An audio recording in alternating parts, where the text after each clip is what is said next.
ओम श्री गुरु सत्ताय नमः। सभी को प्रणाम। पिछले वीडियो में हमने सुना श्रेष्ठ प्रवृत्तियां, श्रेष्ठ चिंतन, उच्च आदर्श, यही ईश्वर का स्वरूप है। प्रभु की शरण में जाने का अर्थ है इन उच्च आदर्शों को, प्रवृत्तियों को, श्रेष्ठ चिंतन को जीवन में उतारना। ईश्वर के प्रति संपूर्ण समर्पण से सर्वतोमुखी समृद्धि मिलती है, लेकिन अपने आप को प्रभु के चरणों में समर्पित कर देना एकाएक संभव नहीं होता। इस विधि को सीखना और अभ्यास में लाना पड़ता है। अपना समय, पुरुषार्थ, ज्ञान, धन, प्रभाव आदि को प्रभु के कार्यों में जनहित में लगाने का अभ्यास करना पड़ता है। यही नहीं, अपने से संबंधित व्यक्तियों को भी उसमें लगाने का क्रम अपनाना पड़ता है।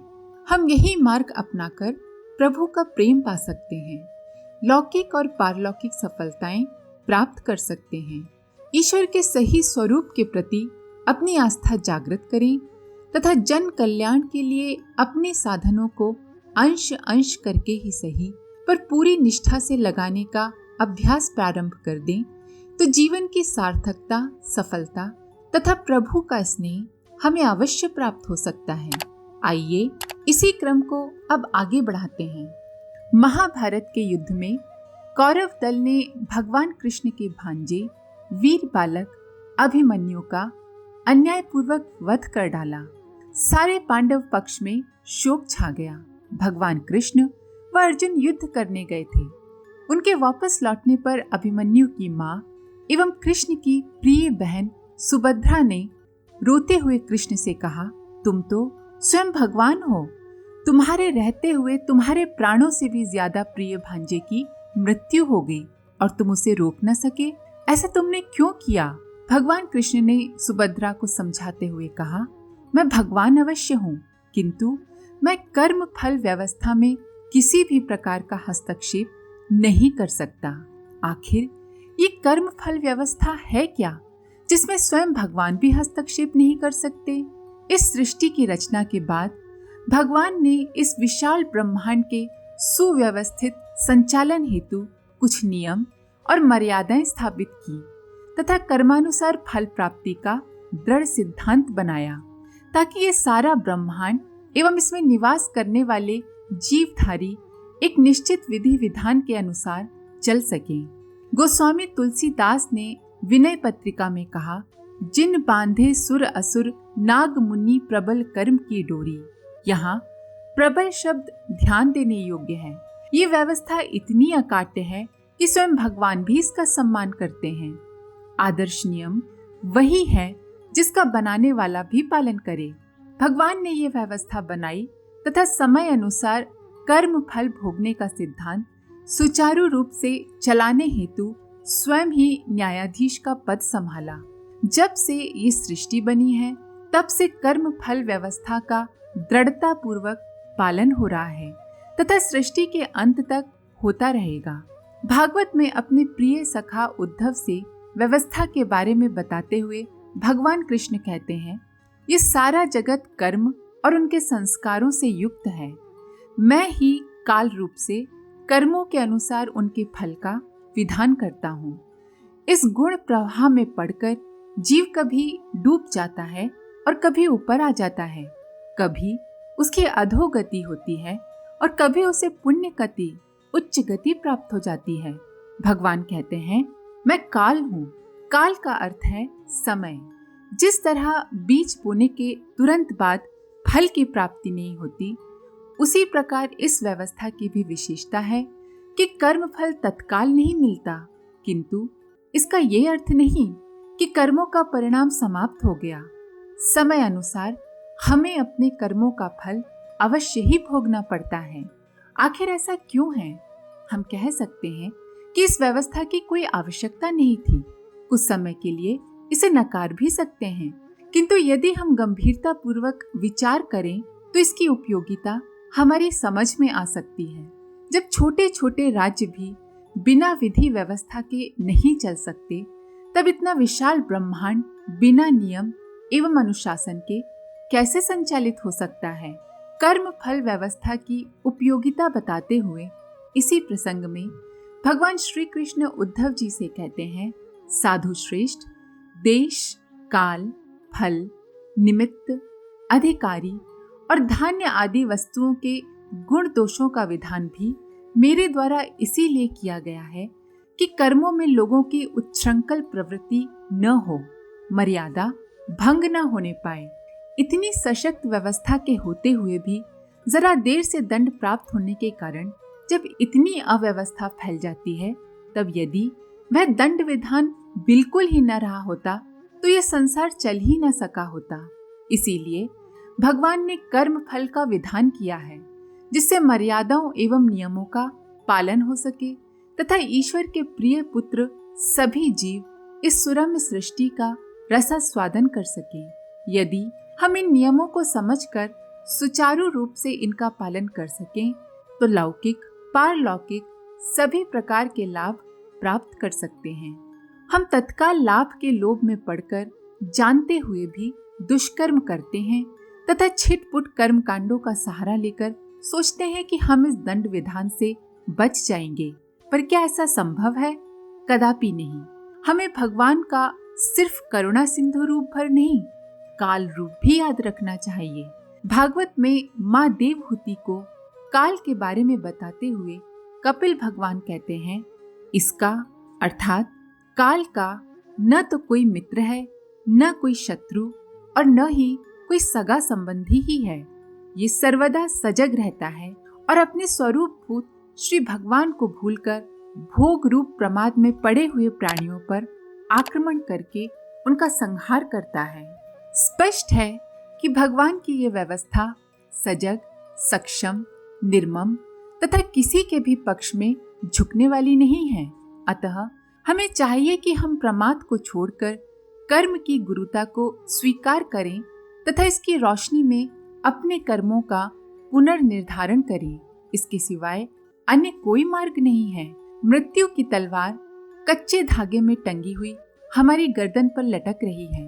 अपने दुष्कर्मों के हम ही पूर्णतया उत्तरदायी हैं तथा इनका दंड हमें अवश्य ही भोगना पड़ेगा। क्या ही अच्छा होता हम समय रहते जीत जाते। समय बीत जाने पर पश्चाताप के अतिरिक्त और कुछ हमारे हाथ नहीं लगने वाला। अब पछताए होत क्या जब चिड़िया चुग गई खेत। ऐसी स्थिति के आने के पूर्व ही हमें सावधान हो जाना चाहिए। यदि हम सोचते हैं कि हम भगवान को चकमा दे सकेंगे तो यह हमारी भूल है। हम किसी प्रकार से नहीं बच सकते। भागवत में यमदूत एवं विष्णु दूतों की चर्चा के प्रसंग में कहा गया है, जीव शरीर या मनोवृत्तियों से जितने कर्म करता है, सूर्य, अग्नि, आकाश, वायु, इंद्रियां, चंद्रमा, संध्या, रात, दिन, दिशाएं, पृथ्वी, काल और धर्म उसके साक्षी रहते हैं। इनके द्वारा अधर्म का पता चल जाता है और तब दंड के पात्र का निर्णय होता है। पाप कर्म करने वाले सभी अपने अपने कर्मों के अनुसार दंडनीय होते हैं। कितनी सशक्त है ये व्यवस्था। इतने गवाहों के होते हुए भी क्या हम अपने जुर्म से इनकार कर सकते हैं? और यदि इनकार करें भी तो क्या दंड व्यवस्था से बच सकते हैं? जब हमारी इंद्रियां, जिनके माध्यम से हम दुष्कर्म करते हैं, वही हमारे विपक्ष में गवाही देने को तैयार हैं, तब हम कैसे बच सकते हैं? हमारी क्या बिसात।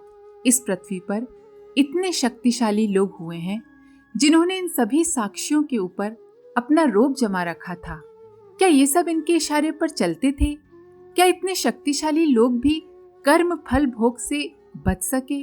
इतिहास और शास्त्र साक्षी है कि आज तक कोई भी कर्म फल भोग से नहीं बच सका। भविष्य पुराण में ज्ञात इतिहास के सबसे अधिक शक्तिशाली व्यक्ति रावण के बारे में बताते हुए भगवान कृष्ण युधिष्ठिर से कहते हैं, जिसका त्रिकूट ही दुर्ग था, समुद्र जिसकी खाई थी, राक्षस जिसके योद्धा सिपाही थे, कुबेर का वैभव जिसका धन था और शुक्राचार्य द्वारा निर्धारित जिसकी नीति थी, वह रावण भी तो दैव के वश होकर नष्ट हो गया।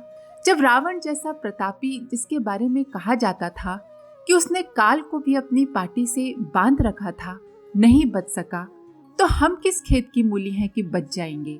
हमारे शास्त्र ऐसे व्यक्तियों के उदाहरणों से भरे पड़े हैं जो अपने युग के अपार शक्तिशाली लोग थे और जो अपने सिवाय किसी अन्य की सत्ता को स्वीकार नहीं करते थे तथा स्वयं को ईश्वर बताते थे।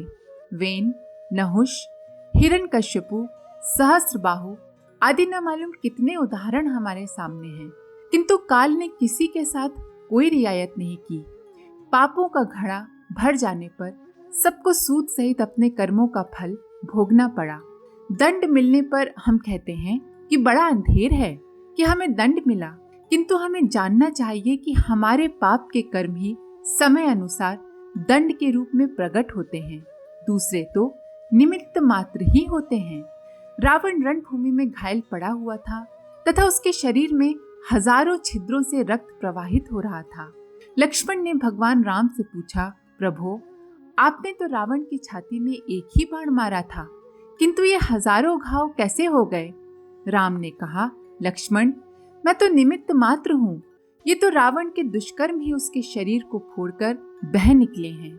हम कह सकते हैं कि कृष्ण ने कंस को मारा, किंतु तत्वदर्शी लोग यही कहेंगे कि कंस अपने पापों के कारण मारा गया। क्या इन घटनाओं से हम कुछ शिक्षा ग्रहण करेंगे या नहीं? आखिर ये पाप, ये दुष्कर्म है क्या? राग और द्वेष, यही दो प्रवृत्तियां हैं जो हमसे पाप कराती हैं। यदि हमारे कर्मों में कोई प्रत्यक्ष या अप्रत्यक्ष रुकावट न हो तो हमारी ये प्रवृत्तियां बढ़ती ही जाती हैं। स्वाभाविक ही है कि सत्पुरुष हमें बाधक प्रतीत होते हैं और हम उन्हें नष्ट करने का प्रयत्न करते हैं। यद्यपि सत्पुरुष किसी राग या द्वेष से अप्रभावित रहते हुए हमारे हित की बात ही बताया करते हैं, किंतु अपने दूषित दृष्टिकोण से हम उन्हें अपना दुश्मन मान लेते हैं। जब वसुदेव से देवकी का विवाह हुआ तब विवाह के बाद कंस देवकी का वध करने को तैयार हो गया।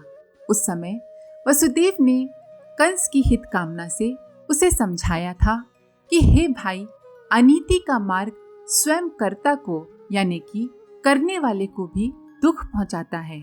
वसुदेव जी के समझाने तथा अनेक आश्वासन देने के बाद यद्यपि कंस ने उस समय तो देवकी को छोड़ दिया, किंतु क्या उसकी पाप प्रवृत्तियों में परिवर्तन हुआ? वो तो और भयंकर पाप कर्म करने लगा तथा उसके दुष्कर्मों से संपूर्ण भूमंडल त्रस्त हो उठा। उसने दूसरों को कष्ट दिया तथा स्वयं भी चैन से न रह सका। उसके बारे में बताया गया है कि वह दिन रात ईर्ष्या, चिंता, घृणा और द्वेष की अग्नि में जलता था। द्वेष दुर्गुण जिस हृदय में उत्पन्न होते हैं उसे ही सर्वप्रथम जलाते हैं। यदि कंस ने वसुदेव तथा अन्य सत्पुरुषों की शिक्षा के अनुसार चलने का प्रयत्न किया होता तो वो स्वयं भी सुख शांति पाता तथा दूसरों को भी सुख शांति देने में समर्थ हो सका होता। हम अपने शुद्र अहम को संतुष्ट करने तथा तत्काल लाभ पाने की दृष्टि से दूसरों को पीड़ा पहुंचाकर सुख शांति पाना चाहते हैं, किंतु क्या ऐसा संभव है? कर्म फल सिद्धांत के अनुसार हम जैसे बीज बोते हैं वैसे फल ही हमें प्राप्त होता है। बबूल के बीज बोकर आम पाने की इच्छा करना व्यर्थ ही नहीं, असंभव भी है। जब हमारे दुष्कर्मों का परिणाम हमारे सामने आता है तब हम दूसरों पर दोषारोपण करने लगते हैं कि इसकी वजह से हमारा बुरा हो गया, उसकी वजह से हमें इतनी परेशानी है। भीम की गदा द्वारा घायल पड़े हुए दुर्योधन को उसके आक्षेपों का उत्तर देते हुए भगवान कृष्ण ने कहा, तुम्हारी ही प्रेरणा से बहुत से योद्धाओं ने मिलकर युद्ध स्थल में अकेले ही अभिमन्यु का वध किया था। इन्हीं सब कारणों से आज तुम भी रणभूमि में मारे गए हो। जब तक हमारे पापों का परिणाम हमें नहीं प्राप्त होता तब तक हम बहुत खुश रहते हैं। अपने जैसा सफल व्यक्ति किसी को समझते ही नहीं। हम सोचते हैं कि कर्म फल का सिद्धांत झूठा है तथा हम इस व्यवस्था को चकमा देने में सफल हो गए, किंतु देर जरूर है पर अंधेर नहीं। जब हमें अपने दुष्कर्मों का दंड मिलता है तब हम बहुत खींचते हैं, दूसरों पर दोषारोपण करके अपने आप को निर्दोष बताने का प्रयास करते हैं। हमारा ये प्रयत्न कितना हास्यास्पद होता है। दुर्योधन भी ऐसा ही कर रहा था, किंतु कृष्ण ने उसको सही बात बता दी। हमें स्मरण रखना चाहिए कि मात्र बातों के जमा खर्च से हम नहीं बच सकते। दुष्ट कालिया नाग ने भी वृंदावन में इसी तरह का आतंक फैला रखा था। जब भगवान ने उसकी दुष्टता को रोका तथा उसे दंड दिया, उस समय भगवान कृष्ण की स्तुति करते हुए नाग पत्नियों ने कहा, प्रभो, आपका अवतार दुष्टों को दंड देने के लिए ही हुआ है, इसलिए इस अपराधी को दंड देना सर्वथा उचित है। आपकी दृष्टि में शत्रु और संतान का कोई भेदभाव नहीं है, इसीलिए आप जो किसी को दंड देते हैं वो उसके पापों का प्रायश्चित कराने और उसका परम कल्याण करने के लिए ही होता है। भगवान चाहते हैं कि हम जियो और जीने दो के सिद्धांत के अनुसार स्वयं भी सुखपूर्वक जीवन यापन करें तथा दूसरों को भी जीने दें। किंतु जब हम मोहवश इस व्यवस्था को भंग कर दूसरों के लिए पतन और पीड़ा का सृजन करते हैं, तब अपनी सृष्टि व्यवस्था में संतुलन स्थापित करने के लिए प्रभु अवतरित होते हैं। भगवान के अवतार कार्यों में दुष्टों को दंड देना भी एक प्रधान कार्य होता है। इसके पीछे भगवान की दुर्भावना नहीं, सद्भावना ही कार्य करती है। प्रभु के हृदय में माँ जैसी ममता है। वे चाहते हैं कि उनके सभी बच्चे सुख शांति पूर्वक इस सुंदरतम सृष्टि का आनंद लें। किंतु जिस तरह शरीर में पनपने वाले विषैले फोड़े को माँ बेरहमी से निकलवा देती है ताकि उसके बच्चे का भविष्य सुखमय हो सके, उसी तरह भगवान भी अपने प्रिय बच्चों की हित कामना से ही दंड देते हैं। इसका उद्देश्य यही होता है कि हम दुष्कर्मों को छोड़कर सत्कर्मों को अपना सकें। दुष्कर्मों का परिणाम इतना भयंकर है कि हमें इसी जीवन में नारकीय यातनाएं भोगनी पड़ती हैं। स्वर्ग और नरक के लिए अन्य लोकों में जाने की आवश्यकता नहीं है। सत्कर्मों के परिणाम स्वर्ग के रूप में तथा दुष्कर्मों के परिणाम नरक के रूप में हमें इसी जीवन में प्राप्त हो जाते हैं। आज के लिए इतना ही। इसके आगे का अगले वीडियो में आप सभी का धन्यवाद। ओम शांति।